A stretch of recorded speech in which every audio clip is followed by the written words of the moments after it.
A millionaire invited the cleaning lady to his wedding party with the intention of humiliating her. When she took the microphone, all the guests were left speechless. The small, cluttered apartment smelled of lavender and cleaning supplies. It was all Rose could afford after her husband, Charles, had walked out on them years ago. Beatrice sat cross-legged on the threadbare carpet, carefully stitching the hem of her only school uniform. Outside, the sound of children playing echoed through the narrow street. But Beatrice paid no attention. Her hands moved with practiced precision, her mind far away in a world where she didn't have to worry about threadbare clothes or overdue bills. "Bea, sweetie, come help me with the mop," Rose called from the kitchenette. Her voice carried the weight of exhaustion, yet there was a gentle warmth in it that never wavered. "Coming, Mom," Beatrice replied, setting her sewing aside. She tied her dark curls into a ponytail, rolled up her sleeves, and grabbed the mop. The bucket of soapy water sloshed as she dragged it across the room. At just 10 years old, Beatrice had already learned the value of hard work. Every morning before school, she helped her mother clean houses. By the time she arrived at class, her hands smelled faintly of bleach, and her shoes were damp from scrubbing floors. Yet, she never complained. "Mom, do you think one day I could go to college?" Beatrice asked as they scrubbed the kitchen tiles side by side. Rose paused, leaning on her mop. Her face, lined with years of struggle, softened as she looked at her daughter. "Of course you can be. You're smart, determined, and kind. The world can't ignore that forever." Beatrice smiled. She clung to her mother's words like a lifeline. Education was her dream, her way out of this life of relentless toil. But the world was harsh and unkind.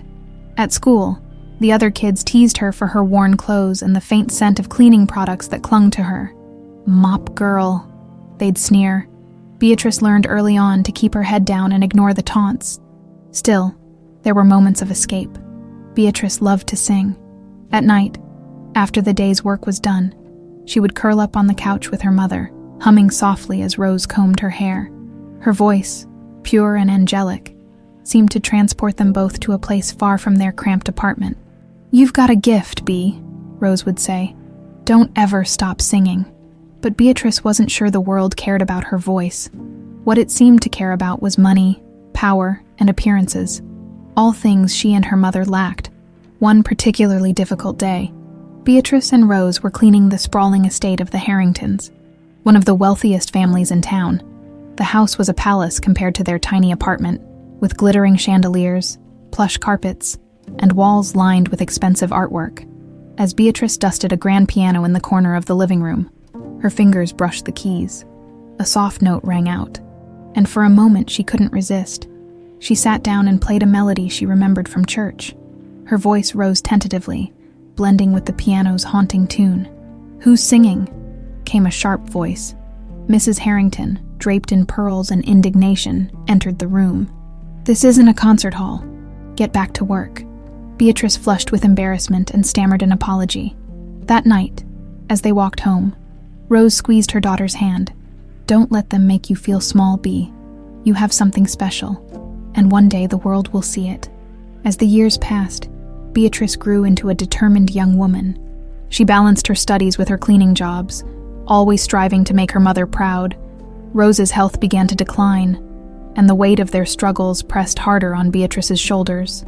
Still, she held on to her dreams. In quiet moments, she sang to herself, imagining a life where her voice could be her escape. One day, as she walked home from school, she passed by a group of girls whispering and giggling. "Did you hear Mr. Andrew Collins is hosting a charity gala at his mansion?" One said. "Only the richest people in town will be there." Andrew Collins was a name everyone knew. He was the town's most successful businessman. Known for his wealth and ruthless demeanor, Beatrice had never met him, but she knew people like him. Those who looked down on others like her and her mother. She didn't dwell on it, though. She had more pressing concerns, like the rising rent and Rose's medication costs as she climbed the stairs to their apartment. Beatrice paused, looking out at the city skyline. Somewhere out there was a better life, waiting for her. "I'll find it, Mom," she whispered. For us, inside, Rose was waiting with a warm smile, dinner ready on the table. Beatrice joined her, the weight of the day melting away in her mother's presence.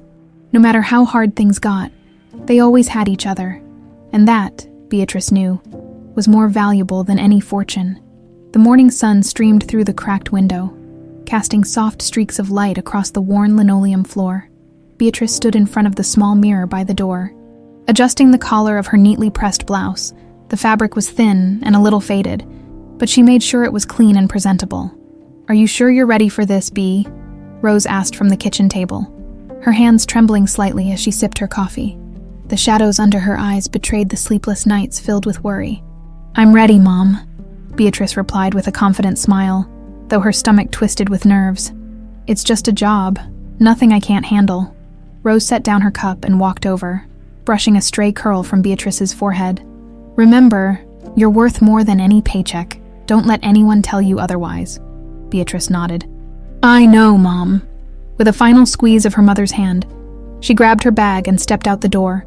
The cool breeze of early morning filled her lungs, carrying the scent of wet pavement and fresh-baked bread from the bakery down the street. The city buzzed with the usual clamor of honking cars, street vendors, and people rushing to their jobs. As she walked, Beatrice rehearsed the instructions she'd been given. The Collins mansion was on the wealthier side of town, a neighborhood where houses sprawled across lush green lawns and high gates separated the privileged from everyone else. She took a deep breath as she approached the wrought iron gate with its intricate patterns and gold accents. A security guard glanced at her suspiciously. "Name: Beatrice Flores," she said, trying to keep her voice steady. The guard checked a list, nodded, and waved her through. The path leading to the house was lined with manicured bushes and fountains that sprayed water in graceful arcs. The mansion itself was massive, with marble columns, expansive windows, and a grand entrance that seemed to loom over her. Beatrice's shoes barely made a sound on the polished tiles as she stepped inside. The interior was even more opulent. Chandeliers hung like crystal waterfalls, and priceless art adorned the walls. The air was cool and smelled faintly of lemon polish. A stern woman in a gray uniform approached, her eyes scanning Beatrice from head to toe. "You must be the new girl. I'm Mrs. Whitaker, the head housekeeper. You'll be assigned to cleaning the east wing. Mr. Collins expects everything to be immaculate. No mistakes." "Yes, ma'am," Beatrice said, her voice steady despite the lump in her throat. Mrs. Whitaker handed her a cleaning kit and nodded toward the hallway. "Get to it then, and remember, keep out of the way." Beatrice nodded and set off down the gleaming corridor. The mansion seemed to stretch on forever, each room more lavish than the last. As she dusted and scrubbed, she couldn't help but marvel at the luxury. Crystal vases, velvet drapes, and imported rugs, all symbols of a life so far removed from her own. In the middle of cleaning a large study, she paused to look at the rows of leather-bound books lining the shelves. She traced a finger along the spines, wondering what kind of knowledge and stories they held. For a brief moment, she imagined herself as a student, immersed in books, free from the weight of survival.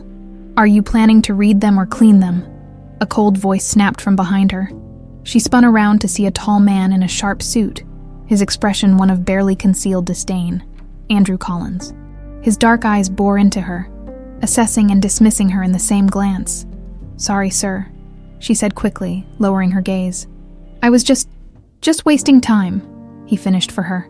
"I don't pay you to dawdle." Her cheeks burned, but she nodded and returned to her task. He turned and walked away without another word, his polished shoes clicking sharply on the marble floor. She exhaled slowly, steadying her trembling hands. "Don't let him get to you," she thought. "You're here to work, not to be liked." The hours passed in a blur of dusting, scrubbing, and polishing. The mansion felt like a maze, its grandeur suffocating. But Beatrice pushed through, determined to prove herself. She thought of her mother, of the bills stacked on the kitchen table, of the dreams that refused to die, no matter how hard life tried to smother them. When the clock finally struck 6, she wiped her forehead and headed back to the servants' quarters. Mrs. Whitaker gave her a curt nod of approval. "Not bad for your first day. Be back tomorrow at 7 sharp." "Yes, ma'am," Beatrice replied. Her feet ached, and exhaustion weighed her down, but a small sense of accomplishment flickered in her chest. As she walked home, the sun dipped low in the sky, casting a golden glow over the city. The streets were quieter now, the rush of the day giving way to the hum of evening. Beatrice let the cool air wash over her, grateful that she had survived the first day. When she reached the apartment, Rose was waiting by the door, worry etched into her face. "How did it go?" Beatrice smiled, though her muscles protested. "I made it through." Rose hugged her tightly, and for a moment, the weight of the world seemed to lift. No matter how difficult things got, they had each other, and that, Beatrice knew, was the strongest foundation she could ever stand on. Beatrice's second day at the Collins mansion started early. The morning chill bit at her fingers as she clutched her cleaning supplies, walking briskly to the grand entrance. She took a deep breath and pushed the door open, the scent of expensive wood polish and freshly cut flowers filling her lungs. Mrs. Whitaker was already waiting, clipboard in hand, her sharp eyes narrowed. "You're on time." "Good. Today, you'll be focusing on the main hall and the adjacent rooms. Mr. Collins likes things spotless. No smudges on the glass, no streaks on the floor." "Yes, ma'am," Beatrice said, nodding as she walked toward the main hall. The vastness of the room struck her again. The marble floor shone under the sunlight, filtering through tall windows. Gilded mirrors reflected the grandeur of the space, making it feel like it stretched on forever. Beatrice tightened her grip on the mop handle and got to work, the rhythm of her movements almost meditative. She was wiping down the ornate banister when she heard footsteps behind her. She didn't need to turn around to know who it was. The air seemed to shift, a cold edge replacing the warmth of the sun. "What are you doing?" Andrew's voice sliced through the silence, cold and demanding. "Cleaning the banister." "Sir," Beatrice replied, keeping her voice even. He crossed his arms and tilted his head slightly, a smirk playing on his lips. "I can see that. I meant, why are you doing it so slowly? Time is money, and clearly you have none to waste." Her cheeks flushed, but she didn't look up. "I'm making sure it's done properly." "Sir," Andrew let out a dry laugh. "Properly? A smear-free banister isn't going to change your life." She bit the inside of her cheek, willing herself not to respond. His words stung, each one a reminder of the gap between their worlds. He didn't know anything about her, yet he spoke as though her life's worth was measured by the speed of her mop. He stepped closer, his polished shoes gleaming. "People like you waste too much time on pointless details. You'll never get ahead that way." For a moment, the urge to defend herself flared, but she swallowed it down. Instead, she looked him straight in the eyes, surprising even herself with her calm. "I believe good work matters, no matter who's doing it." Something flickered in Andrew's gaze, but it was gone before she could place it. He scoffed and turned away. "Suit yourself. Just stay out of my way." The echo of his footsteps faded as he walked off, leaving her alone with the bitterness of his words. She exhaled slowly, the sting of humiliation settling deep in her chest.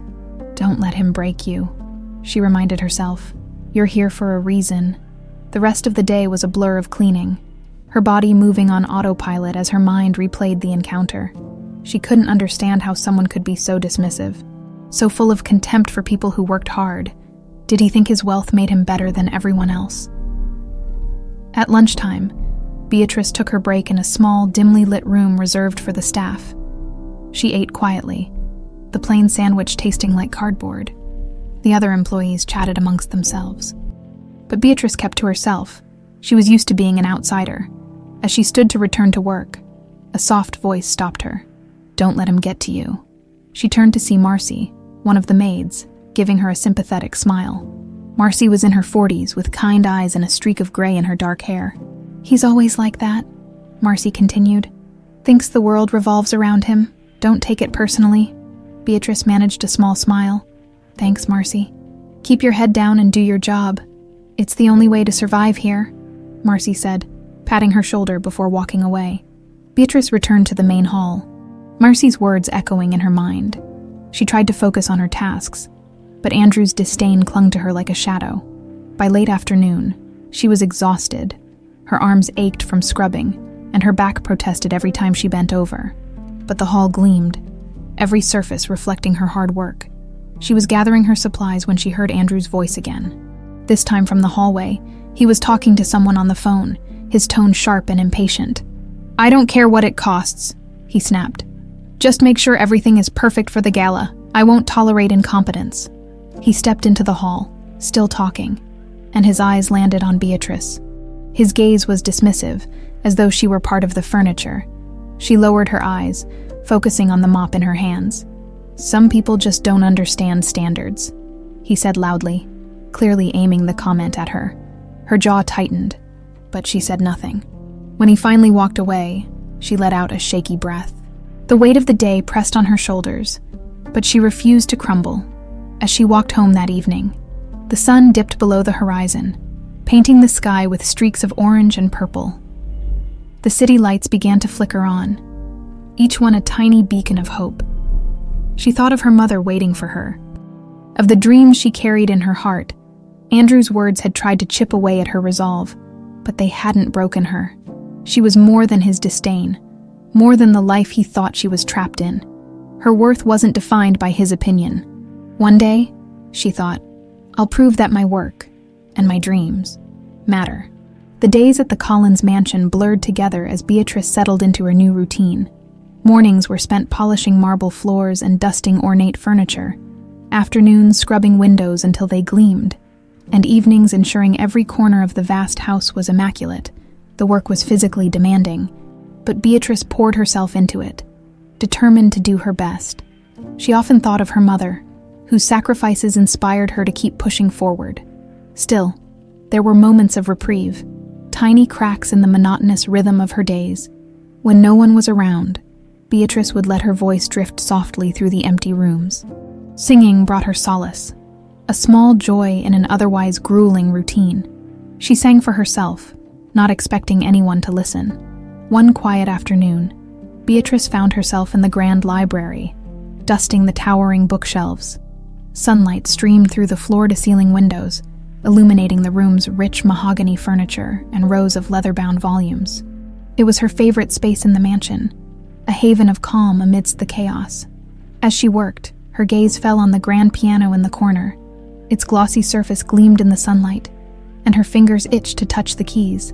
She glanced around to make sure she was alone before approaching it cautiously. The piano seemed almost sacred, a piece of art as much as an instrument.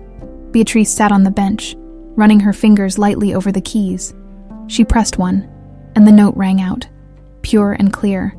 A shiver ran down her spine. Her hands moved instinctively, playing a melody she'd learned as a child. Then, without thinking, she began to sing.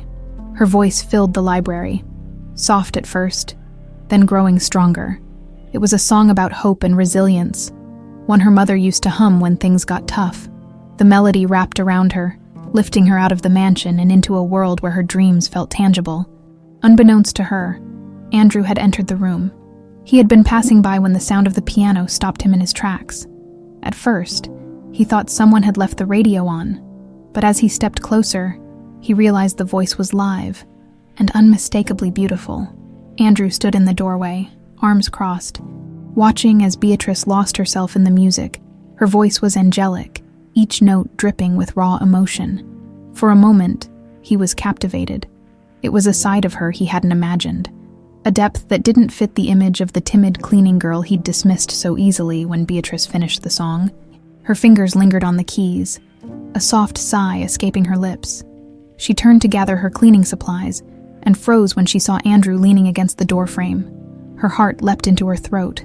"I'm sorry, sir," she stammered, standing quickly. "I didn't mean to.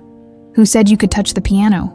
His tone was sharp, but there was a hint of something else, something he himself didn't understand.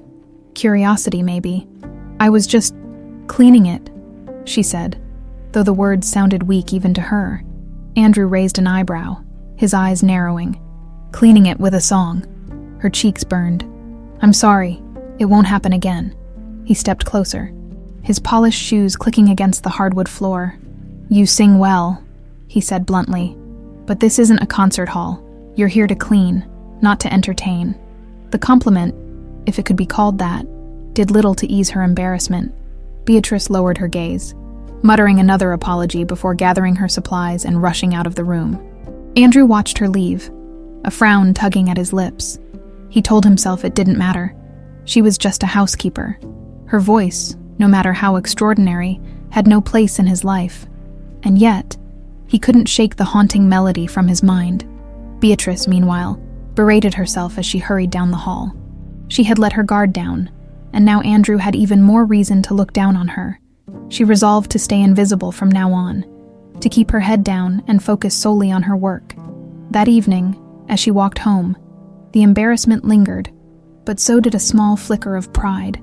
She thought of how the piano keys had felt beneath her fingers, how her voice had filled the library. For a brief moment, she had allowed herself to dream again. When she got home, Rose was waiting as always, her smile a balm for Beatrice's frayed nerves. They sat together at the kitchen table, sharing a simple meal. Beatrice didn't mention what had happened at the mansion. She didn't want to worry her mother. Instead, she hummed softly as they cleaned up, her voice light and carefree. Rose looked at her with a knowing smile. Whatever it is you're holding back, Bea, just remember, your voice is a gift. Don't be afraid to use it. Beatrice nodded, though she wasn't sure how. Her mother had always believed in her, even when she didn't believe in herself. But in a world that valued wealth and status above all else, she wondered if her voice could ever truly matter. As she lay in bed that night, staring at the cracks in the ceiling, Beatrice made a silent promise to herself. No matter how much Andrew Collins tried to diminish her, she wouldn't let him extinguish the small spark of hope she carried. Her voice was hers, and no amount of disdain could take that away. The days crawled by in a monotonous rhythm, each one blending into the next. Beatrice worked diligently, her every movement precise and careful. The grand halls of the Collins mansion no longer intimidated her the way they once did. She had learned to keep her head down, to ignore the sneers and dismissive glances, and to find small victories in a job well done. But the encounter in the library haunted her. Andrew's sharp words echoed in her mind, chipping away at her confidence. Though he had grudgingly acknowledged her voice, his disdain overshadowed any flicker of pride she might have felt. She kept her singing to herself now, letting her voice out only in the quiet of her apartment, where no one could judge her. It was on one of those dreary afternoons, while she polished the enormous crystal chandelier in the main hall, that she overheard Danielle's laughter. The sound was light and artificial, like glass beads clinking together. Beatrice glanced down and saw Danielle, draped in an expensive silk dress, arm in arm with Andrew as they descended the sweeping staircase. "Everything must be perfect for the gala," Danielle was saying, her voice dripping with entitlement. "It's the event of the season, after all." Andrew nodded, his expression as cold and detached as always. "I don't tolerate anything less than perfection." Danielle's eyes flicked to Beatrice, a sly smile curving her painted lips. "Oh look, even the help is hard at work." Her tone made the word help sound like a slur. Beatrice kept her gaze fixed on the chandelier, her hands steady as she wiped the glass prisms. She'd gotten used to their jabs, but each one still left a sting. Andrew's voice broke the silence. "Beatrice." Her shoulders stiffened. He rarely addressed her by name. She turned slowly, clutching the cloth in her hands. "Yes, sir. We're hosting a gala this weekend," he said, his eyes cold and unreadable. "We'd like you to attend." The words took a moment to register. Beatrice blinked, certain she'd misheard. "Attend, sir?" Danielle laughed, the sound grating. "Yes, you heard correctly. Andrew thinks it would be educational for you to see how real society behaves." Beatrice's stomach twisted. She could hear the mockery laced in the invitation, the cruel game they were playing. Her first instinct was to refuse, to walk away with her dignity intact. But a flicker of defiance sparked inside her. Why shouldn't she go? Why should she let their contempt push her into the shadows? "Thank you for the invitation," she said, her voice even. "I'll be there." Andrew's lips curled into something that wasn't quite a smile. "Good, don't disappoint us." As they walked away, Danielle's laughter floated behind them, a dagger aimed straight at Beatrice's pride.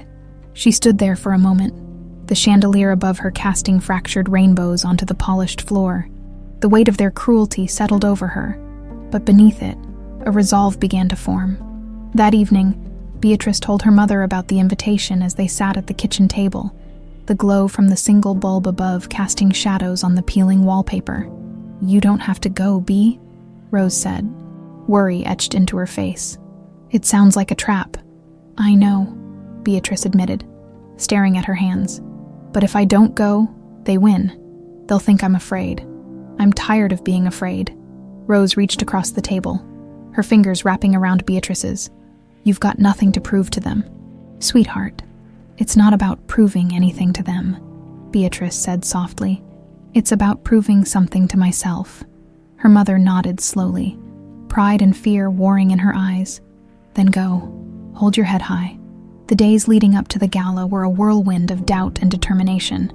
Beatrice had no fancy dress, no sparkling jewelry. Their neighbors, hearing of the invitation, pooled together what they could.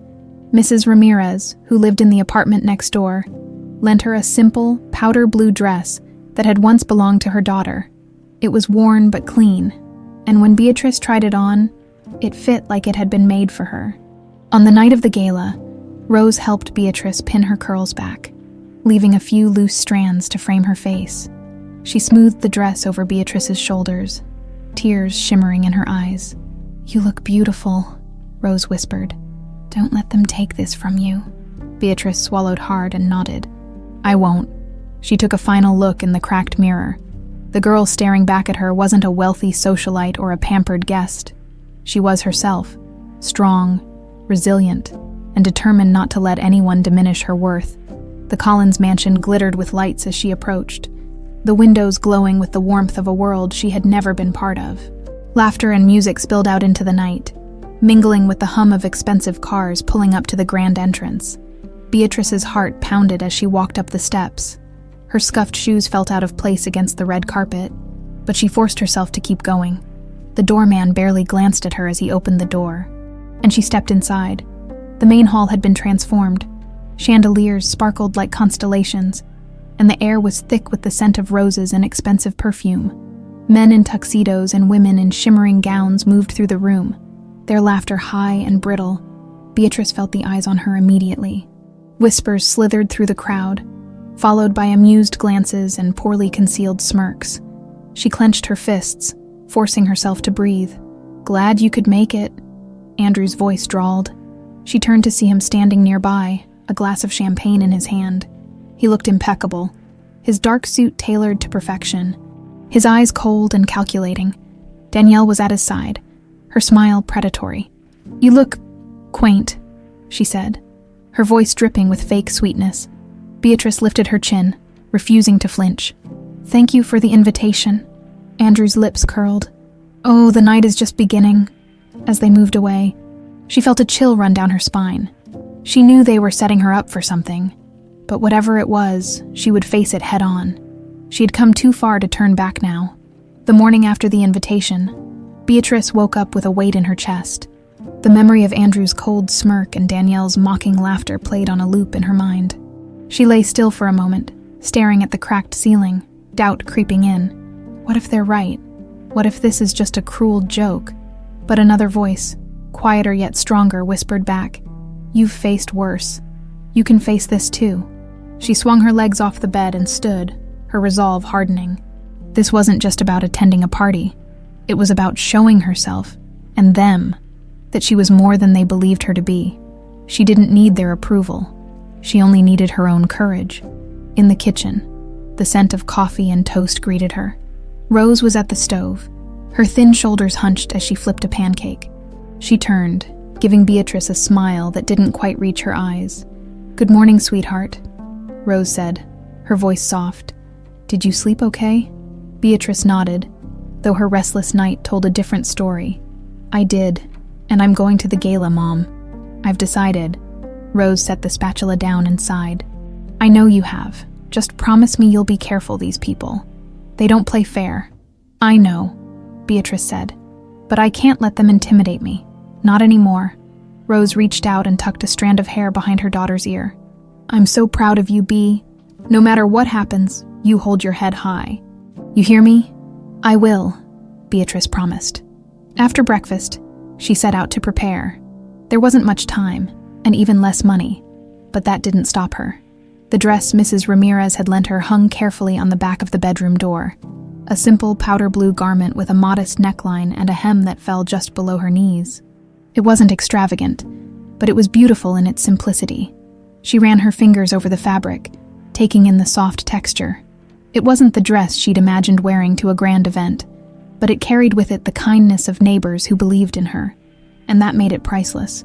She spent the afternoon carefully washing the dress by hand, the cold water biting at her fingers. When it was clean and hanging to dry, she turned her attention to her shoes. They were her best pair, black flats that had seen better days. She scrubbed them until they shone, the leather soft and worn but clean. Later, she sat on the edge of her bed, a small mirror propped against the wall. She brushed her dark curls until they were smooth and soft, pinning them back with a few hairpins she'd found in the bottom of a drawer. A few tendrils escaped, framing her face gently. She didn't have makeup beyond a tube of lip balm, but when she looked at herself in the mirror, she realized she didn't need it. Her skin, though tired from long days of work, glowed with a quiet strength. Her eyes, dark and steady, held a determination that no amount of ridicule could erase. "Bea?" Rose's voice called from the doorway. She turned to see her mother standing there, eyes misty with emotion. "Oh, sweetheart," Rose whispered. "You look beautiful." Beatrice smiled, a mix of nerves and hope fluttering in her chest. "It's just a dress." "No," Rose said firmly. "It's more than that. It's dignity. It's strength." Beatrice stood and hugged her mother tightly, drawing strength from the embrace. "I'm ready." The evening arrived faster than she expected. The sky was painted in hues of pink and orange as the sun dipped below the horizon. Beatrice's heart pounded as she made her way to the Collins mansion. The borrowed dress felt light against her skin, and her worn shoes made soft taps against the pavement. As she neared the grand gates, the sounds of music and laughter grew louder. The lights of the mansion twinkled like stars, casting a warm glow over the manicured lawn. Luxury cars lined the driveway, their polished surfaces reflecting the glow of the chandeliers inside.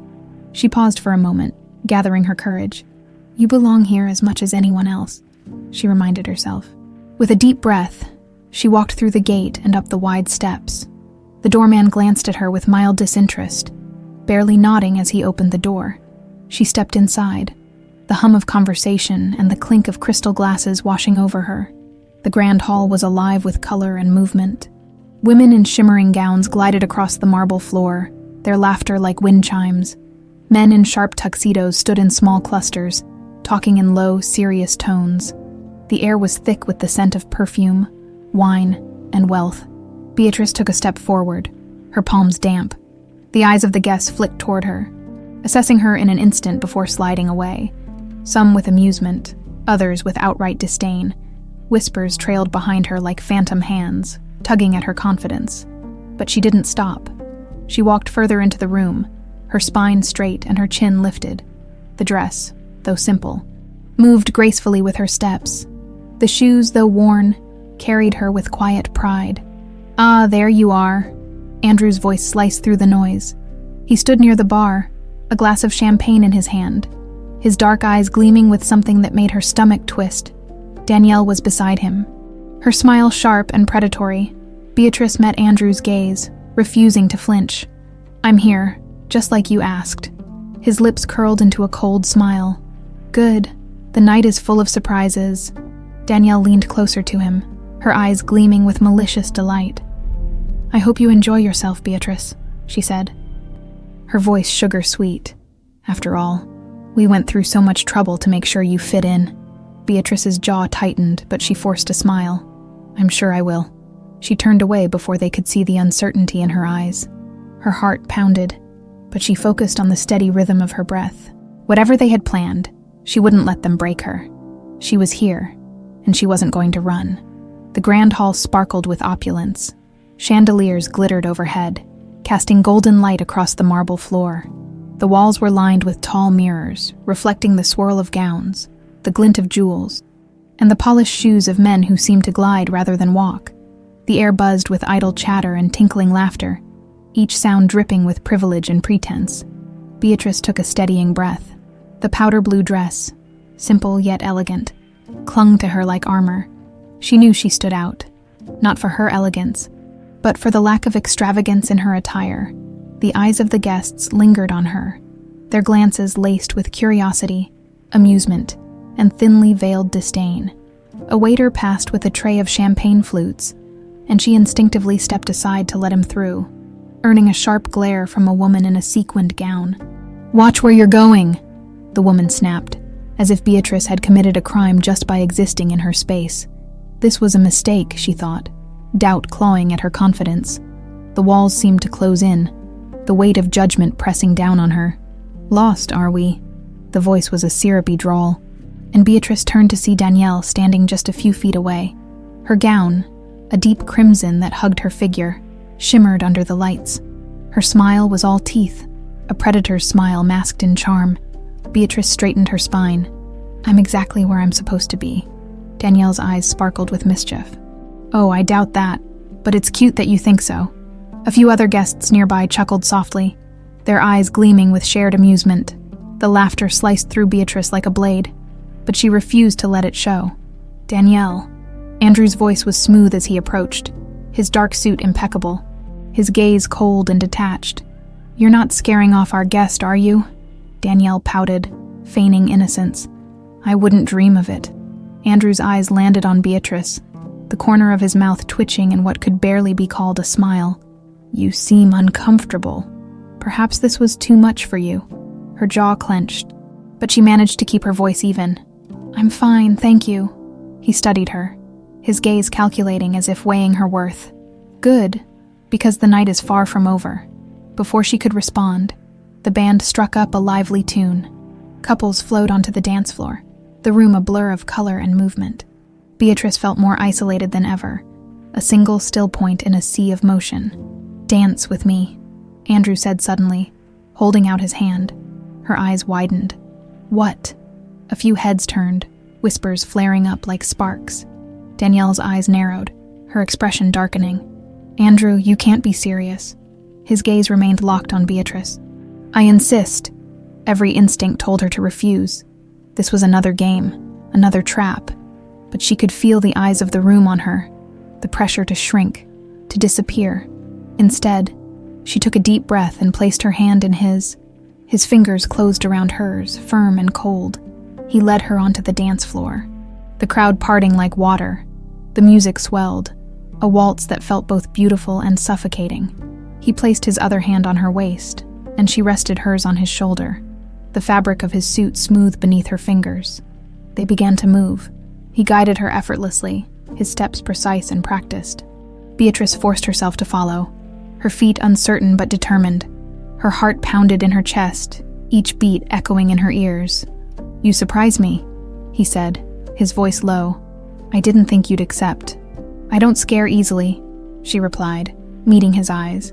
His lips twitched again, that almost smile. "We'll see about that." As they danced, she could feel the weight of the room's attention. Whispers swirled around them, each one a needle pricking her skin. Is she serious?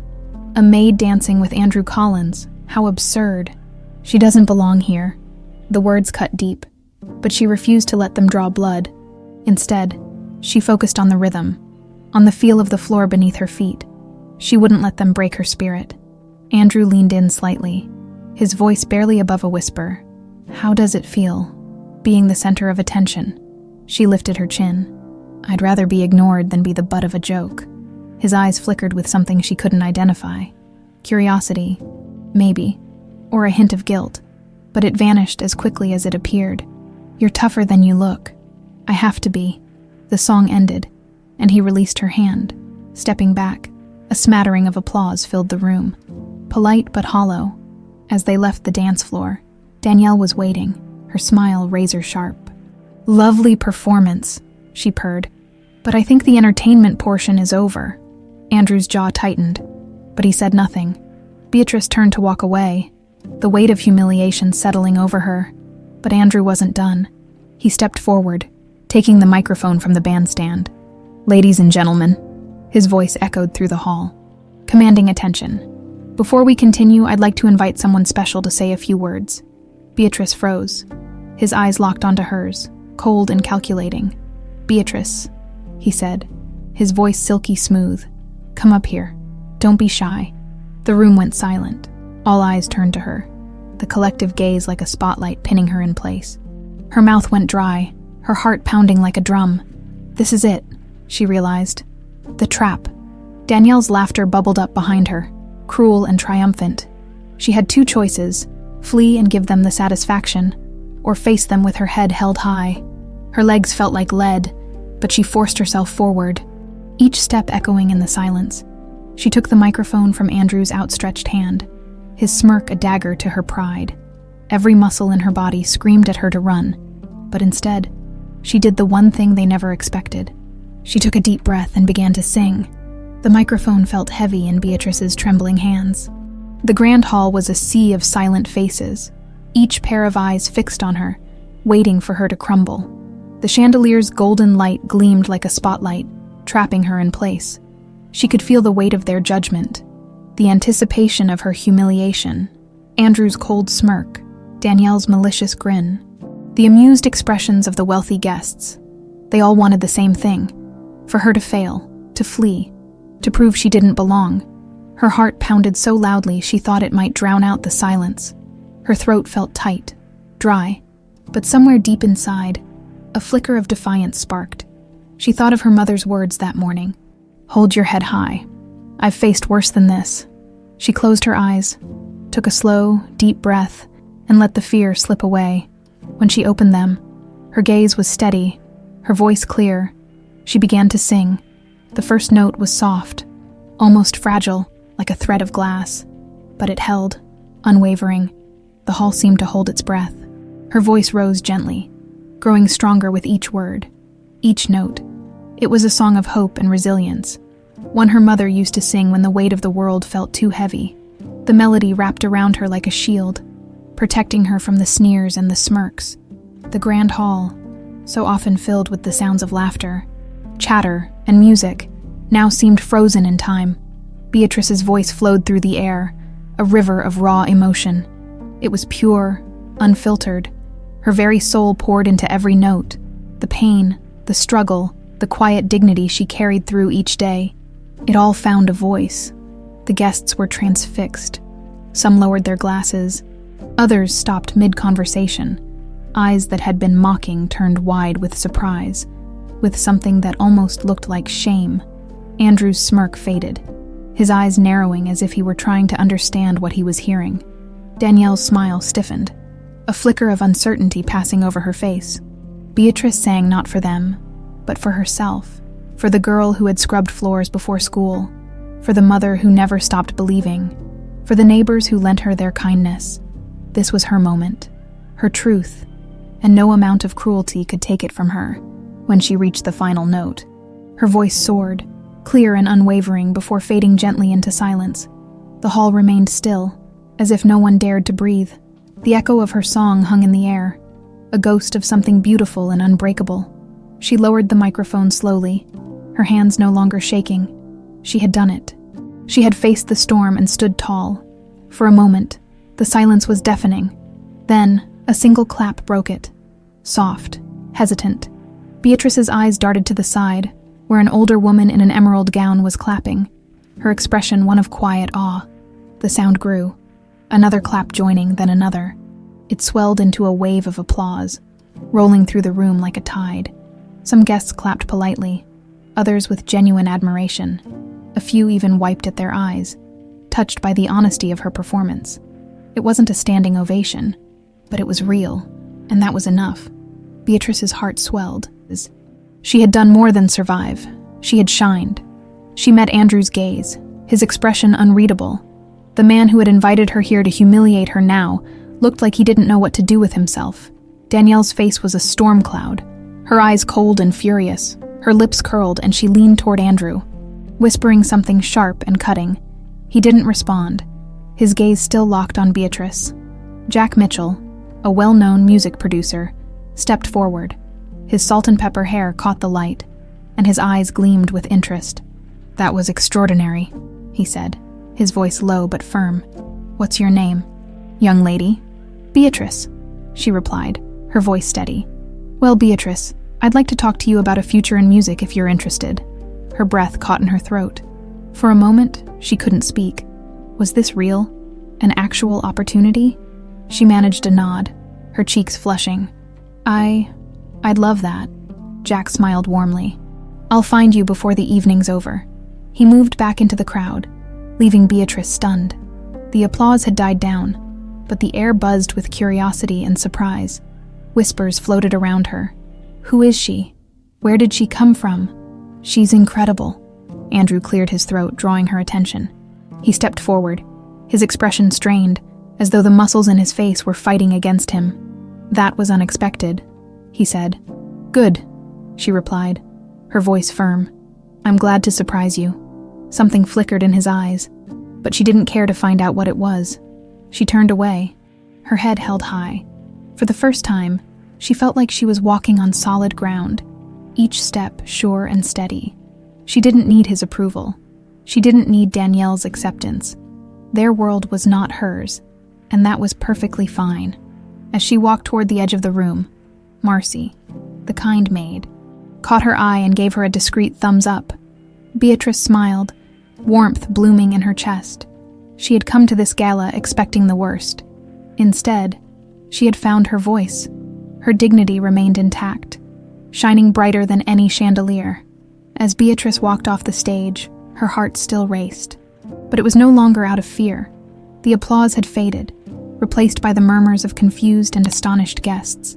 She felt the heat of their eyes on her back, each gaze weighing her down, but she refused to shrink under it. Instead, she carried herself with quiet pride, her chin lifted, her step steady.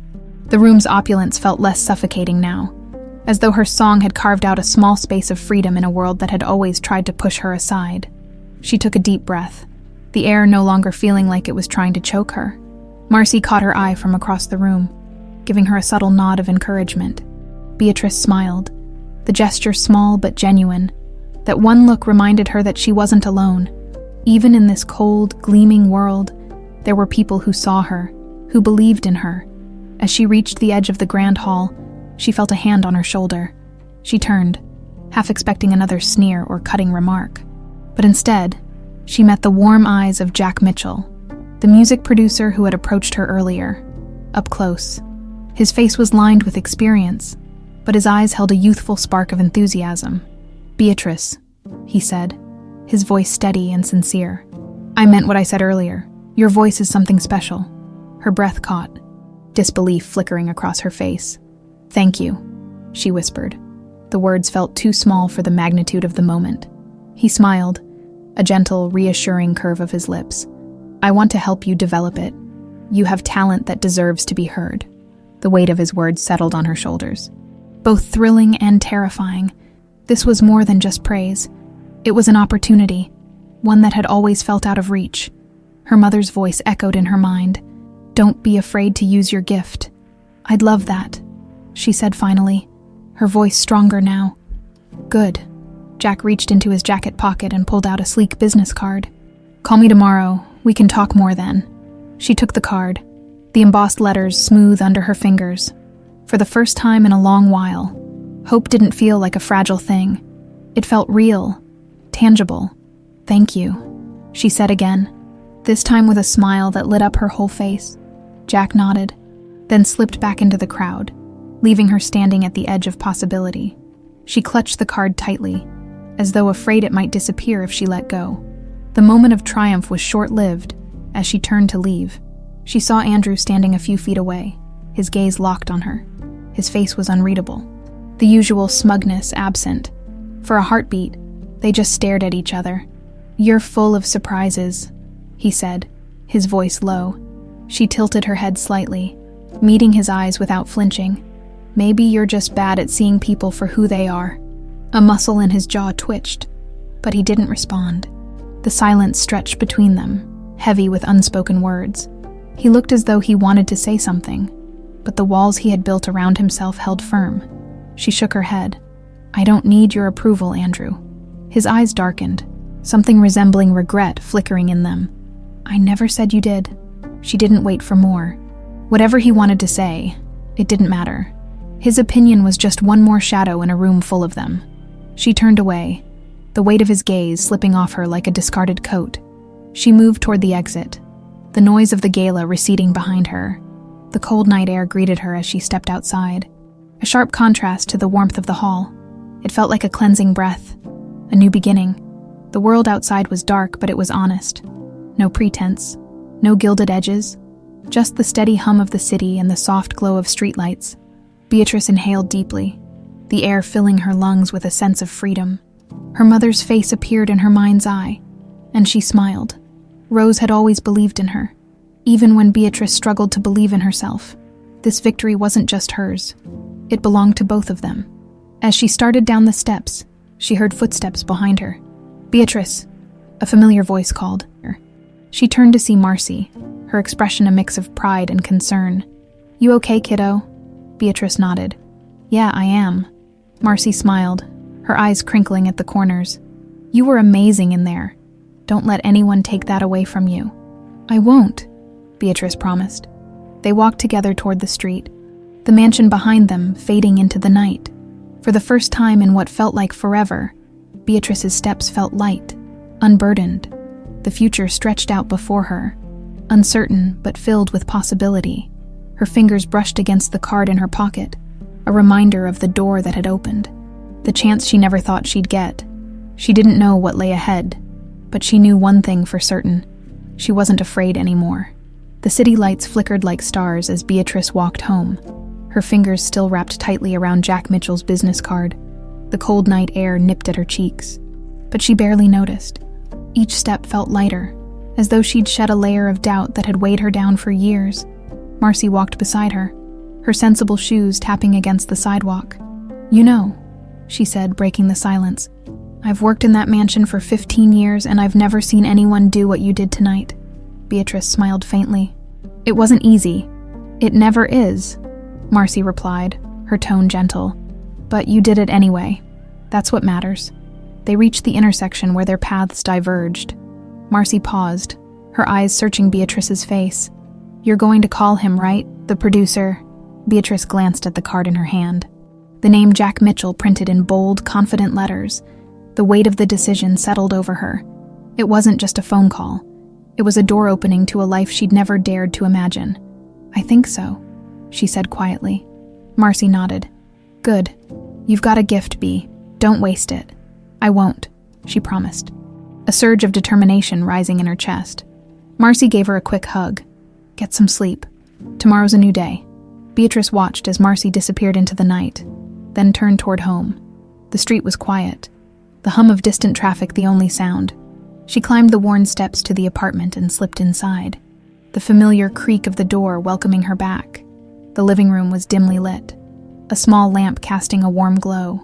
Rose was waiting on the couch, her eyes anxious but hopeful. She sat up straighter when she saw Beatrice.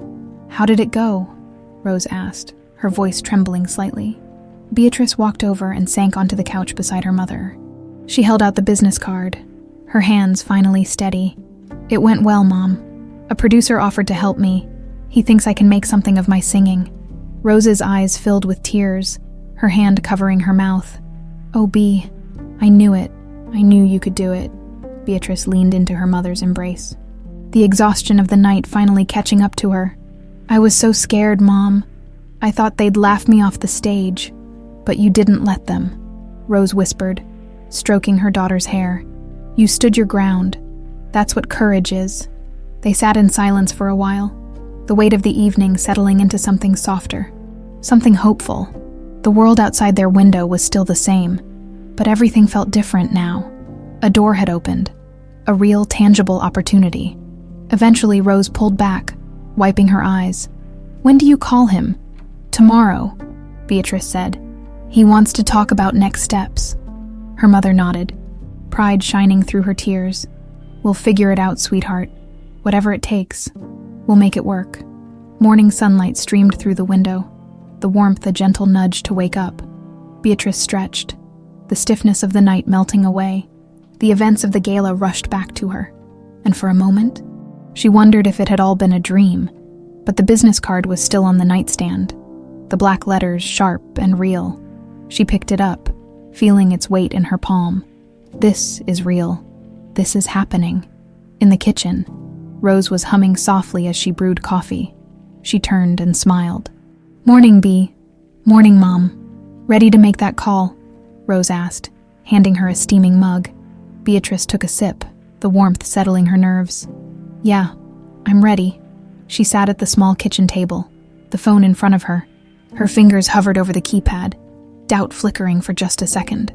What if this doesn't work out? What if I'm not good enough? But she shook the thoughts away. She'd come too far to back down now. With a deep breath, she dialed the number. It rang twice before a familiar voice answered. Jack Mitchell speaking? Hi, Mr. Mitchell. This is Beatrice Flores. Beatrice. His voice lit up with enthusiasm. I'm glad you called. I was hoping you would. Her heart fluttered. I wanted to thank you for the opportunity. I'm interested in learning more. Good to hear, Jack said. I'd love to meet with you and discuss how we can move forward. Are you free tomorrow afternoon? Yes, she replied, her voice clear. Great. Come by my office at 2. We'll talk about the next steps. She scribbled down the address, her hand shaking slightly. I'll be there. Thank you, Mr. Mitchell. Call me Jack. See you tomorrow, Beatrice. The line went dead, and she set the phone down, her hands pressed against her cheeks as a wave of emotion swept over her. Rose was already beside her, squeezing her shoulders. You did it, she whispered. I'm so proud of you. It's just the beginning, Beatrice said, but a smile stretched across her face. For the first time in a long while, the future felt like something she could shape, something she could hold in her hands. The next day, Beatrice stood in front of a sleek office building, her heart pounding. The glass facade gleamed in the sunlight, a reflection of a world she was about to step into. She clutched the strap of her bag tightly, grounding herself. You belong here, she told herself. You earned this, taking a deep breath. She pushed the door open and stepped inside. The lobby was spacious and modern, with sleek lines and minimalist decor. The receptionist smiled warmly. You must be Beatrice. Jack's waiting for you. She nodded, her feet carrying her forward. The elevator ride was short, but it felt like an eternity. When the doors slid open, she found Jack standing there, his smile genuine. Welcome, he said, ready to get started. Beatrice smiled, the fear fading into determination. I'm ready. Jack's office was modern but surprisingly warm. Sunlight poured through the wide windows, illuminating shelves filled with awards. Framed photos and stacks of sheet music, the scent of freshly brewed coffee mingled with the faint smell of leather from the plush chairs. Come in, Beatrice, Jack said, his voice friendly as he gestured toward a chair across from his desk. Make yourself comfortable. She stepped inside, her fingers brushing the strap of her bag for reassurance. The floor-to-ceiling windows offered a panoramic view of the city, a sea of buildings that seemed to stretch forever. For a brief moment, the vastness of it all threatened to overwhelm her, but she took a deep breath and focused on the here and now. Thank you, she said, sitting down. The leather was soft beneath her, but her back remained straight, her hands folded in her lap. Jack settled into his chair, his eyes sharp but kind. I'm glad you came today. I meant what I said at the gala. You have something special. Beatrice's cheeks warmed. I'm still trying to believe all of this is real, he chuckled. I get that a lot. But believe me, it's real. Talent like yours doesn't come around every day. The question is, what do you want to do with it? Her mind raced. She had dreamed about this moment for so long, but now that it was here, the possibilities seemed both thrilling and terrifying. I want to sing, she said, her voice steady. I want to share my music with the world. Jack nodded. Good. That's the first step now. Here's the reality of it. The music industry isn't easy. It's competitive, demanding, and sometimes cruel. But if you're willing to work hard, I think you can make it. I'm not afraid of hard work, she said without hesitation. I figured as much. He leaned back in his chair, studying her. I want to start by getting you into a studio to record a demo, something that shows off your range and emotion. From there, we'll see about finding you a producer who can help refine your sound. Does that sound like something you'd be interested in? Her heart leapt. Yes, absolutely, he smiled. I thought so. He handed her a folder. Inside, you'll find details about the recording session, dates, times, and what to expect. It's not glamorous, but it's a start. Beatrice took the folder, the weight of it grounding her in reality. This was happening. The dream that had once felt so distant was now a tangible path before her. Jack's voice softened. You're going to face challenges, Beatrice. People will doubt you. They'll judge you for where you came from, for who you are. Don't let them. Your voice is your power." She met his gaze, her own eyes steady. "I've dealt with that my whole life. I'm ready." Jack's smile widened, a spark of pride in his eyes. "That's what I like to hear." As Beatrice stepped out of the office building, the world felt different. The weight of uncertainty had lifted slightly, replaced by the thrilling pressure of opportunity. The folder in her hand felt like a key to a door she hadn't realized she could open. She took a deep breath, the crisp air filling her lungs. The sun was high now, casting long shadows on the pavement. She started walking, her feet carrying her toward a future she hadn't dared to believe in before. When she reached the apartment, Rose was waiting by the window, her face lighting up as soon as she saw Beatrice. "How did it go?" her mother asked, rushing to the door. Beatrice held up the folder, a smile breaking across her face. "I have a recording session, Mom. A real one." Tears welled in Rose's eyes, her hands flying to her mouth. "Oh, sweetheart, I knew you could do it." Beatrice wrapped her arms around her mother, holding her tight. "It's just the beginning," she whispered. "But we're getting there." Rose pulled back, her eyes shining. "I never doubted you for a second." They sat together on the worn couch, the sunlight streaming through the window, warming their small living room. Beatrice opened the folder, showing her mother the details, the studio address, the schedule, the instructions. It all felt so official, so real. "What if I mess up?" she asked softly, the fear she hadn't voiced to Jack creeping back in. Rose took her hand. "You won't. And even if you stumble, you'll get back up. You've always gotten back up." Beatrice nodded, the strength of her mother's belief bolstering her own. "I just want to make you proud. You already have." The day of the recording session arrived faster than she expected. Beatrice stood outside the studio, the building a modest brick structure with a sign that read, "Soundwave Productions." Her stomach fluttered with nerves, but she took a deep breath and pushed the door open. Inside, the air was cool and smelled of coffee and faintly of old vinyl records. A young woman with headphones around her neck greeted her. "You must be Beatrice. Jack's waiting for you in Studio B." Beatrice nodded and followed her down a hallway lined with posters of artists she didn't recognize. The door to Studio B was slightly ajar, and she could hear the low hum of equipment inside.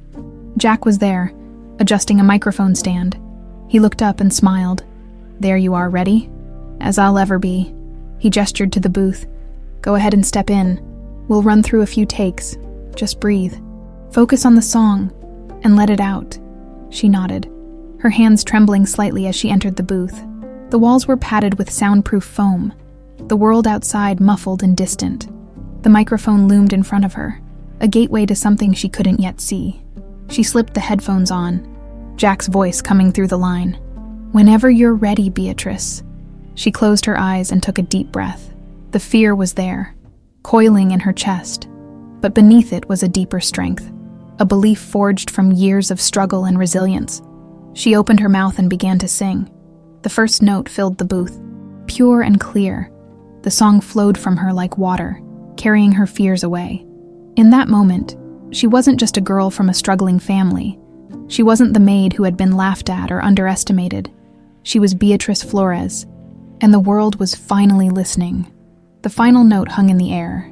Fading into silence, Beatrice's heart pounded in her chest, each beat echoing in her ears. She kept her eyes closed, the warmth of the song still lingering in her veins. The silence in the booth felt vast, as though the world held its breath. Then Jack's voice crackled through the headphones. "That was beautiful, Beatrice, absolutely beautiful." Her eyes fluttered open, and she exhaled a breath she hadn't realized she was holding. A slow, relieved smile spread across her face. The fear that had knotted her stomach began to unwind. "Come on out," Jack said warmly. "You need to hear this." She slipped the headphones off and pushed open the booth door. Stepping into the control room, the room was filled with the soft hum of equipment and the glow of screens displaying waveforms of her voice. Jack stood by the mixing board, his face lit with excitement. "Sit down," he said, gesturing to a chair. "I want you to hear what we just captured." Beatrice sat, her hands clasped tightly in her lap. Jack pressed a button and the recording played back through the speakers. Her voice filled the room, clear and rich, the raw emotion she'd poured into it resonating in every note. It was strange to hear herself like this, as though she were listening to someone else. The song ended, and the room fell silent again. Jack turned to her, his eyes shining. "You have a gift, Beatrice. There's a raw honesty in your voice that people are going to connect with." Her cheeks flushed. "I never thought I'd hear myself like this." He chuckled. "Well, get used to it.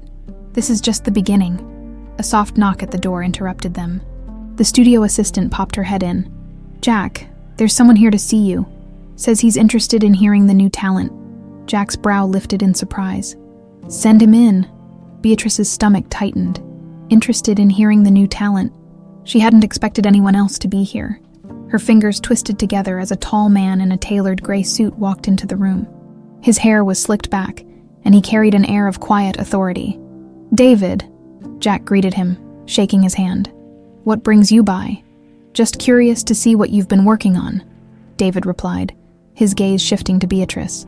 "Is this her?" "Yes," Jack said, his voice full of pride. "This is Beatrice Flores." David nodded, a faint smile playing on his lips. "I heard the playback through the hallway. You've got something special." "Thank you," Beatrice said, her voice barely above a whisper. He studied her for a moment, his eyes sharp but not unkind. "You're going to need guidance. Someone to help you navigate all this." "It's a tough business," Jack stepped in, his tone firm. "She's got me, and I won't let anyone take advantage of her." David nodded. "Good. I just wanted to say you're off to a strong start, Beatrice. Keep going. Don't let the pressure get to you." She swallowed hard, nodding. "I won't." He gave her one last look before turning to Jack. "I'll be in touch." As the door closed behind him, Beatrice let out a shaky breath. "Who was that?" "David Lang," Jack said, his eyes still on the door. "A talent scout for one of the biggest labels in the country." Her eyes widened. "And he liked what he heard." Jack grinned. "He more than liked it. He doesn't show up unless he thinks there's real potential." A thrill shot through her, but it was tempered by a wave of nerves. "This is all happening so fast." "It is," Jack agreed. "But you're ready for it." She nodded, trying to absorb it all. The recording session, the praise, the possibility of a career. Things she had only dared to dream about were suddenly within reach. Jack's voice softened. "Beatrice, this is your chance, but it's going to be hard work, long hours, tough decisions. Are you ready for that?" Her mind flashed to the long days of cleaning, the countless times she'd been dismissed and underestimated. She thought of her mother's tired but unwavering smile, the sacrifices they had both made just to survive. "I've been working hard my whole life," she said, her voice steady. "This is the kind of hard work I want to do." Jack's smile widened. "That's what I was hoping to hear." The sun was beginning to set when Beatrice finally left the studio. The sky was painted in hues of gold and violet, the first stars beginning to blink into view. She clutched the folder Jack had given her, filled with notes, plans, and details about the recording process. As she walked down the street, her steps felt purposeful, driven. She wasn't just drifting through life anymore, surviving day to day. She was moving forward, towards something real. When she reached the apartment, Rose was waiting by the window, her face lighting up the moment she saw Beatrice. "You're home," Rose exclaimed, opening the door. "How did it go?" Beatrice stepped inside, the warmth of their small home wrapping around her like a blanket. She held up the folder, her smile radiant. "It went amazing, Mom. I recorded my first song and a talent scout heard it." Rose's eyes widened. "A talent scout?" "Yes, Jack says this could lead to something big." Tears filled her mother's eyes, and she pulled Beatrice into a tight hug. "Oh, Bea, I'm so proud of you." Beatrice clung to her mother, the exhaustion of the day giving way to joy. "We did it, Mom. We're finally getting somewhere." Rose pulled back, cupping Beatrice's face in her hands. "No matter what happens next, remember how strong you are. This is just the beginning." "I know," Beatrice whispered, "but for the first time, it feels like I'm walking towards something instead of away from it." They sat together on the worn couch, the city's glow filtering through the window. The world outside was still full of challenges, but for the first time, those challenges felt surmountable. Beatrice's future was no longer a distant dream. It was real, and she was ready to face it head-on. The days after the recording session blurred into a rush of hope and hard work. Beatrice spent long hours at the studio with Jack, polishing her songs, learning the intricacies of the recording process, and discovering what it meant to be an artist. Her world, once confined to the walls of the Collins mansion and the cramped apartment she shared with her mother, now felt expansive, limitless. Each evening, she returned home with new stories and new challenges. Her mother listened to every detail, her pride shining through the worry in her eyes. The weight of their struggles hadn't disappeared, but for the first time, it felt like they were moving towards something brighter. But the world wasn't done with its twists. One afternoon, as Beatrice and Jack wrapped up a session, Jack's phone buzzed. He glanced at the screen, his brow furrowing. "Give me a second, Bea," he said, stepping out of the booth. She waited, adjusting her headphones, humming the melody of the song they'd just recorded. The studio was quiet, the hum of the equipment, a familiar background noise, but Jack's raised voice from the hallway pierced through the calm. "What do you mean he's bankrupt?" Beatrice's humming stopped cold. She set the headphones down, her heart pounding. Bankrupt. Jack's footsteps returned, his expression tight. "Bea, you might want to sit down." "What happened?" she asked, dread curling in her stomach. He rubbed a hand through his hair, sighing. "It's Andrew Collins.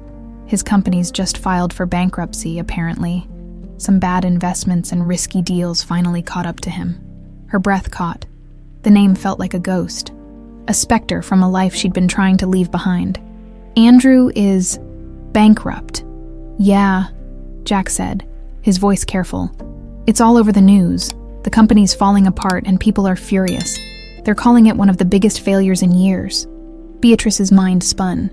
Images of the grand Collins mansion, the glittering chandeliers, the sneering guests. All of it seemed like a distant dream now, a mirage that had finally shattered. "He was always so sure of himself," she said softly, like nothing could touch him. Jack nodded. "That's how it goes sometimes. Pride comes before the fall." She thought of Andrew's cold eyes, his dismissive words, the way he had tried to humiliate her at the gala. Now his empire was crumbling, the very foundation of his confidence pulled out from under him. "I didn't think something like this could happen to someone like him," she admitted. Jack's gaze was steady. "We all face consequences eventually." "Bea, no one's untouchable." That evening, as Beatrice walked home, the news replayed in her mind. She passed a newsstand and paused. The headline screamed from the front page, "Andrew Collins' empire collapses. Millions lost in financial disaster." A photo of Andrew stared back at her, his face gaunt and hollow-eyed. The arrogance that had once defined him was gone, replaced by a haunted look of defeat. She felt a strange mix of emotions: relief, justice, and a flicker of pity. He had been cruel to her, yes, but she wouldn't wish this kind of fall on anyone. To lose everything, to have your failures broadcast to the world, that was a punishment even he didn't deserve.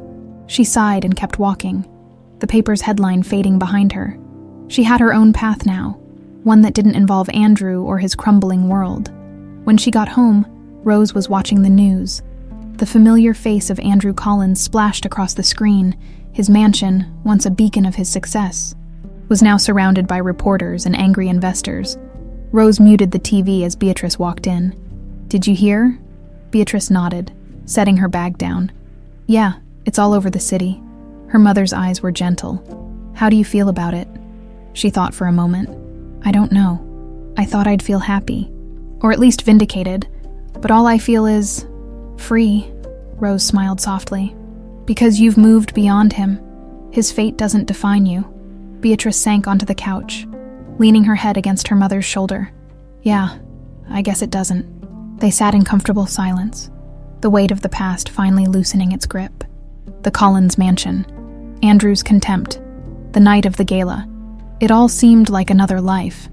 Beatrice was no longer the girl who scrubbed floors while enduring his ridicule. She was more than that now. The following week, Beatrice was at the studio when Jack walked in, a mischievous glint in his eye. "You're not going to believe this," he said. "What?" she asked, setting down her coffee cup. "Andrew Collins showed up here this morning. He asked to see you." Her stomach twisted. "He came here?" "Yeah.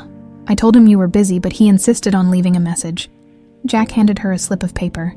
Beatrice unfolded it, her eyes scanning the short note. "I was wrong. I'm sorry. Andrew." She stared at the words, a mix of disbelief and confusion washing over her. For a moment, she pictured him standing in the studio lobby, no longer the powerful man who once looked down on her, but someone broken, humbled. "Do you want to talk to him?" Jack asked, his voice careful. She shook her head slowly. "No, there's nothing left to say." Jack smiled. "That's what I thought." She folded the note and tucked it into her pocket, not out of sentimentality, but as a reminder of how far she'd come. Andrew's apology didn't change the past, and it wasn't necessary for her future. She had already forgiven him in her own way, not for his sake, but for hers. "Ready to get back to work?" Jack asked, his eyes warm. She nodded, a smile spreading across her face. More than ready. As she stepped into the recording booth, the weight of the past fell away. The microphone in front of her wasn't a weapon or a test. It was a bridge to everything she had worked for. She took a deep breath and let the music guide her. Her voice rose, clear and strong, a testament to resilience, to hope, to freedom, and this time, no one could take it away. The next few months were a whirlwind. Early mornings blended into late nights at the studio, with each session pushing Beatrice to new heights. Jack guided her through the maze of songwriting, recording, and finding her unique sound. It was exhausting, exhilarating work, and Beatrice thrived on it. The songs took shape, each one infused with the raw honesty that had captured Jack's attention in the first place. Ballads about resilience, heartbreak, and hope poured out of her, every note telling a story of struggle and survival. For the first time, she felt like her voice mattered, like her experiences had meaning. Late one evening, after another long recording session, Jack leaned back in his chair, rubbing his eyes. "We've got it, B. The album's ready." Her heart skipped a beat. "Really?" "Yeah." He smiled, his eyes crinkling with pride. "It's more than ready. These songs are going to move people." She stared at the track list on the screen. The names of her songs lined up like milestones. Each one represented a part of her journey, a piece of her soul. She was finally ready to share with the world. "What happens now?" she asked, her voice trembling with excitement and nerves. Jack's grin widened. "Now, we get it out there. I've already sent the demos to a few people in the industry. There's a lot of buzz. People are curious about you." Beatrice took a deep breath, the reality sinking in. Her music was about to leave the safe confines of the studio and step into the world. It was terrifying and thrilling all at once. The weeks that followed were a blur of activity. Interviews, photo shoots, and meetings filled her days. Jack's phone buzzed constantly with calls from agents, producers, and media outlets eager to know more about the new voice of authenticity they'd heard about. Her first single, Unbroken, was released quietly one Friday morning. Beatrice and Rose sat together on the worn couch, staring at her phone, watching the song upload to streaming platforms. The simple cover art, a silhouette of Beatrice standing beneath a sunrise, seemed to capture everything she felt. "It's live," she whispered, her hands trembling. Rose squeezed her shoulder. "No matter what happens, you've already won." "Sweetheart." They spent the day waiting, the tension in the apartment palpable. Every notification made Beatrice's heart jump. Then, as the afternoon sun dipped below the horizon, the first messages started pouring in. Her song was being shared. People were talking about it. Jack called, his voice buzzing with excitement. "B, it's happening. The song's going viral. The response is incredible." She could barely process the words. Her phone buzzed with comments. "This song speaks to my soul. Her voice is pure emotion. Finally, someone who sings the truth." Tears welled in her eyes. The world was listening. Her voice had broken through. Within days, Unbroken climbed the charts. It wasn't a meteoric rise, but a steady, determined climb. Just like her journey, radio stations picked it up, and soon, her voice was streaming into cars, cafes, and homes across the country. An invitation to perform on a popular talk show followed, the night before. Beatrice lay in bed, staring at the ceiling, unable to sleep. Doubt crept in. What if she failed? What if she embarrassed herself? Rose's gentle voice broke the silence. "You're going to be amazing. Beatrice turned to see her mother standing in the doorway, her eyes soft. "I'm scared, Mom." "That's because you care," Rose said, walking over and sitting on the edge of the bed. "But you've faced bigger fears than this. You have nothing left to prove to anyone." Beatrice took a shaky breath. "I just want to make you proud." "You already have," Rose whispered, pulling her into a hug. "Now go make yourself proud."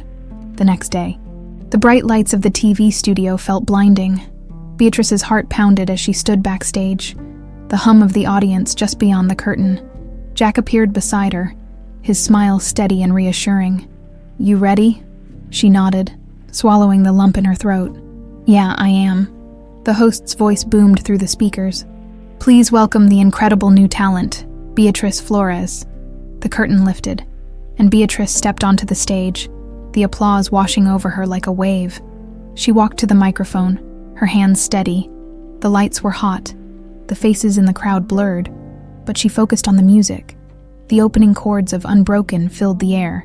She closed her eyes, took a deep breath, and let the song carry her. Her voice soared, clear and unwavering. She sang of resilience, of refusing to be broken, of finding strength in the darkest moments. The audience was silent, hanging on every note. When she finished, the applause was thunderous, genuine. She opened her eyes to see people standing, clapping, some with tears in their eyes. A wave of emotion swept over her, almost knocking her off balance. She had done it. She had shared her truth, and they had heard her. As she walked off stage, Jack was waiting, his eyes bright. "You were perfect," she laughed. "The sound light and free. It feels like a dream." "It's not," he said. "This is just the beginning."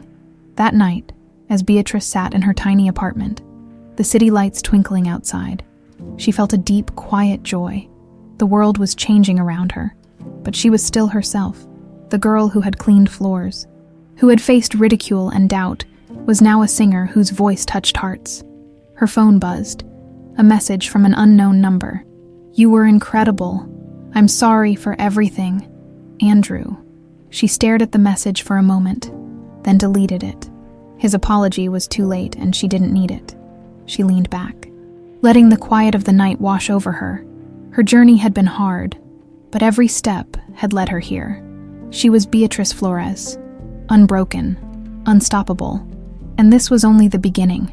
The days blurred into a whirlwind of activity, and Beatrice barely had a moment to breathe. Her single, Unbroken, continued its steady climb up the charts, and her face began to appear everywhere. On social media, news articles, and music blogs, fans sent messages of gratitude and admiration, sharing how her music had touched their lives. For the first time, Beatrice felt seen, not as a maid or an outsider, but as an artist. But with success came the harsh light of scrutiny. Her past, once hidden in the shadows of obscurity, was now dragged into the open for all to see. Interviews mentioned her humble beginnings, her mother's struggles, and her work as a housekeeper in the Collins mansion. Some painted her story as one of inspiration and triumph. Others weren't so kind. Headlines started to twist her journey. From maid to music star, is Beatrice Flores just a flash in the pan? Rags to riches or just another Cinderella story? Andrew Collins' former maid climbs the charts. But for how long? Beatrice scrolled through the articles late at night, the glowing screen of her phone illuminating her tired face. She knew she shouldn't let the negativity get to her, but each headline felt like a thorn, pricking the confidence she'd fought so hard to build. The worst sting came from the whispers that her success was somehow tied to Andrew Collins' downfall. Online forums buzzed with conspiracy theories that she had sought revenge, that she had used her story to humiliate him. She threw her phone onto the bed and buried her face in her hands. Why can't they just see the music? Rose, who had been folding laundry, looked up. "B, what's wrong?" Beatrice shook her head, her voice tight. "They think I'm using Andrew's failure to promote myself. They're making it sound like I planned all of this, like I'm just some bitter maid who got lucky." Rose walked over, sitting beside her daughter and wrapping an arm around her shoulders. "You know that's not true. The people who matter know that too. But it hurts," Beatrice whispered. "I worked so hard for this. I just want people to see me for who I am, not where I came from." Her mother squeezed her gently. You can't control what people say, Bea. You can only control how you respond to it. Your music speaks louder than their words. Beatrice took a shaky breath, leaning into her mother's embrace. I'm just so tired. Mom, I know, sweetheart, but you're stronger than this, and you're not alone. The next morning, Beatrice walked into the studio with her shoulders squared and her jaw set. Jack was already there, sipping coffee and scrolling through his phone. He looked up and frowned when he saw her expression. You okay, Bea? She nodded. Yeah, I've decided I'm not going to let the noise get to me. I didn't get here by accident. I worked for this, and I'm going to keep working. Jack's face broke into a smile. That's the spirit. Look, the industry is full of opinions. Some of them are going to be ugly, but the only voice that really matters is yours. She took a deep breath. Then let's get to work. They spent the day recording a new song, one that felt like a response to the doubts swirling around her. The lyrics were sharp, defiant, a reminder that she had earned her place through grit and determination. When she stepped out of the booth, her muscles ached, but her spirit felt lighter. Jack grinned. That was fire, Bea. They're going to hear you loud and clear. A week later, she performed the new song, Earned It, at a live concert in the heart of the city. The theater was packed, the energy electric. As she stepped onto the stage, the roar of the crowd washed over her, a wave of support that drowned out the doubts and negativity. She gripped the microphone, scanning the faces in the audience. Young women, older men, mothers holding their daughters' hands, people who saw a piece of themselves in her story. Her heart swelled. The music started, and she let the song pour out of her. The lyrics were a declaration. They said I'd never make it, never rise, but I built this bridge with my own hands and my own cries. No crown of gold, no glass slippers gift, just a heart that won't quit, and a dream I won't drift. The chorus soared, raw and unfiltered. I earned it. Every step, every scar, every whispered doubt that tried to pull me apart. I earned it. Through the nights, through the fight.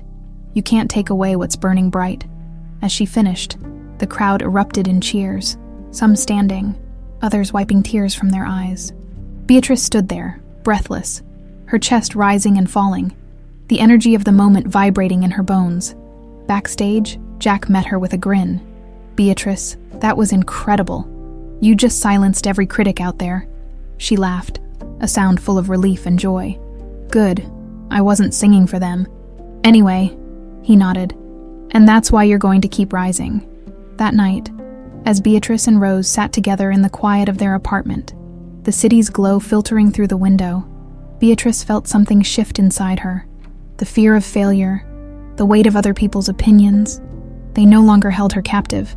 Her journey hadn't been a fairy tale. There were no magic wands or enchanted carriages, just hard work, resilience, and the quiet belief that she deserved a place in the world. She turned to her mother, their hands clasped together. We're finally here, Mom. Rose smiled, tears glistening in her eyes. And you earned every bit of it. Beatrice nodded, the truth of those words settling deep in her heart. The sun hung low in the sky as Beatrice stepped onto the balcony of her new apartment. The city spread out before her, alive with the hum of traffic and the glow of endless lights. It was a far cry from the cramped space she and her mother once called home. The hardwood floors, the sunlight streaming through the large windows, and the peaceful quiet were all reminders of how far she'd come. Her debut album, Unbroken, had been released to critical acclaim. Reviews praised its honesty, its raw emotion, and the strength of her voice. Fans flooded social media with messages about how her music had inspired them to keep going, to rise above their own struggles. Beatrice's story was no longer just hers. It had become a beacon for others. She leaned on the balcony railing, her fingers tracing the cool metal. The journey had been grueling, filled with uncertainty and challenges, but she had made it through. She had earned every step. A familiar voice broke through her thoughts. Lost in your own world again. She turned to see her mother, Rose, standing in the doorway with a warm smile. The lines on her face seemed softer now, the weight of years of struggle finally easing. She carried a tray with 2 mugs of hot chocolate, the steam rising in gentle curls.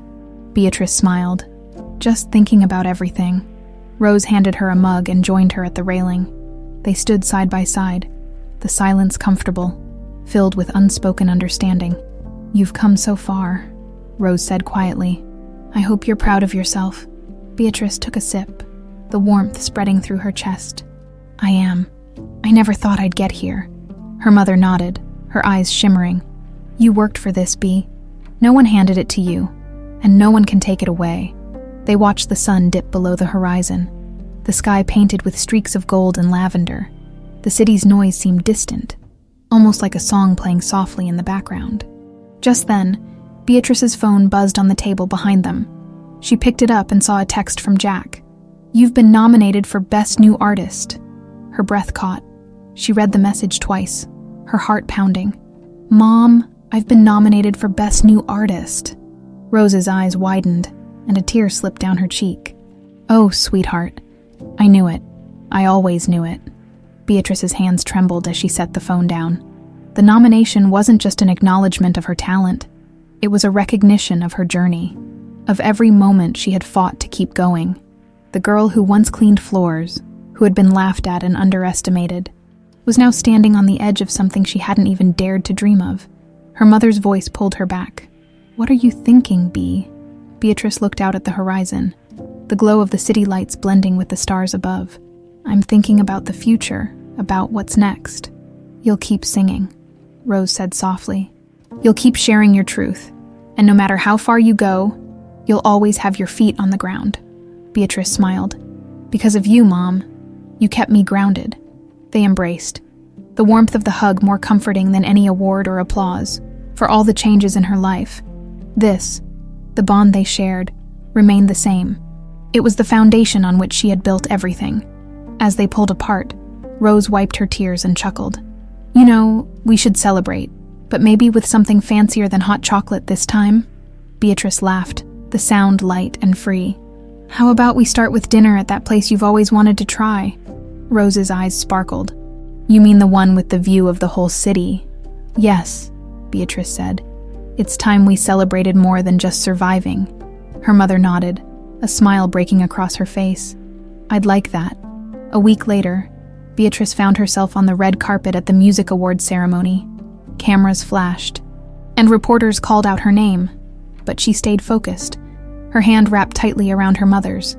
Rose walked beside her, elegant in a simple navy blue dress, her smile radiant with pride. Jack met them at the entrance, his grin wide. "You ready for this?" Beatrice took a deep breath, the noise and lights fading into the background. "I've been ready." Inside the venue, the atmosphere buzzed with excitement. Artists she had once only seen on TV were now just a few feet away, offering her nods of respect and admiration. She took her seat, her heart hammering in her chest.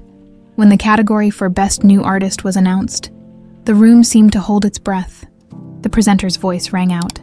"And the award for Best New Artist goes to Beatrice Flores." The room erupted in applause, but Beatrice barely heard it. She turned to her mother, tears in her eyes. Rose's face was lit with joy, her hands covering her mouth. They hugged tightly before Beatrice made her way to the stage. The weight of the moment settling on her shoulders, she took the microphone, the golden award heavy in her hand. The lights were blinding, the audience a sea of faces. "I never thought I'd be here," she began, her voice trembling. "I was just a girl trying to make a living, trying to survive. But music gave me a voice. It gave me hope, and I want to thank everyone who believed in me. My mother, Jack, my friends, and to anyone who feels like they don't matter, like they're invisible. Your voice matters. You matter." The applause thundered as she stepped back, tears streaming down her face. She had done it, not just for herself, but for everyone who had ever been told they weren't enough. As she left the stage, she knew this wasn't the end. It was just the beginning of a journey she was ready to embrace, one note at a time.